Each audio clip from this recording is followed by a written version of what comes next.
The Happy Prince, The Sapphire, Part 2. The next day, the little swallow has a bath in the river.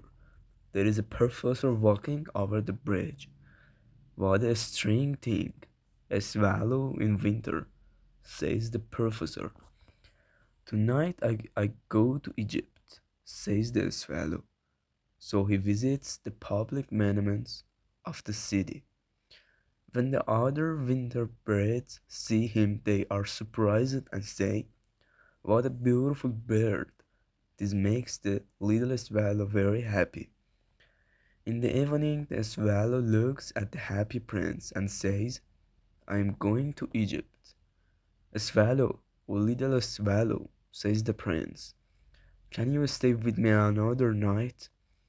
My friends are waiting for me in Egypt.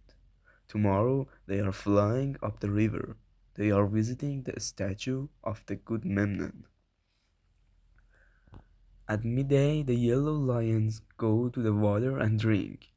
They have big green eyes and a terrible roar." "A swallow, little swallow," says the prince. "I can see a young man in a attic. He's a writer. He can't write because he's too cold and hungry."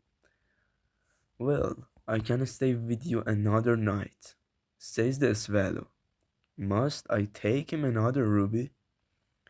"I haven't got a ruby," says the prince. "I only have my eyes. They are made of blue sapphires. Take one of these sapphires to him. He can sell it and buy food and firewood. Then he can finish his book."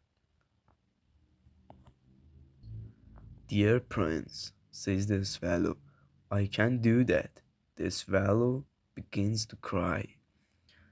"Swallow, little swallow," says the prince, "do as I say." So the swallow takes out the prince's eye and flies to the writer's attic.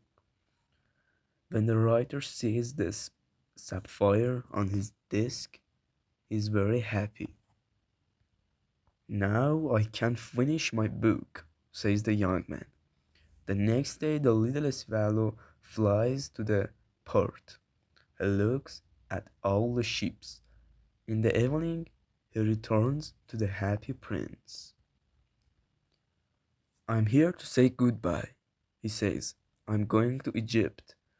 "Swallow, little swallow," says the prince, "can you stay with me another night? It's winter and it is cold here. In Egypt the sun is warm. My friends are making a nest. Dear prince, I must leave you.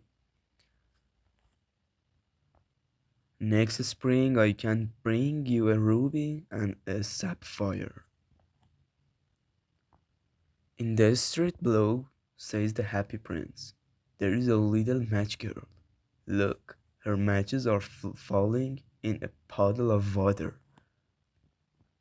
Now she can't sell them. She's crying. She is poor and has no shoes. Take my other eye and give it to her." "I can stay with you another night," says the swallow, "but I can't take out your other eye, because then you can't see." "A swallow, little swallow," says the prince, "do as I say." So the swallow takes out the prince's other eye. He flies to the little match girl and puts the sapphire in her hand. "What a lovely piece of glass," says the little girl. She laughs and runs home. The swallow returns to the prince. "You can't see now. I want to stay with you always." "No, little swallow," says the poor prince. "You must go to the Egypt. I want to stay with you always," says the swallow.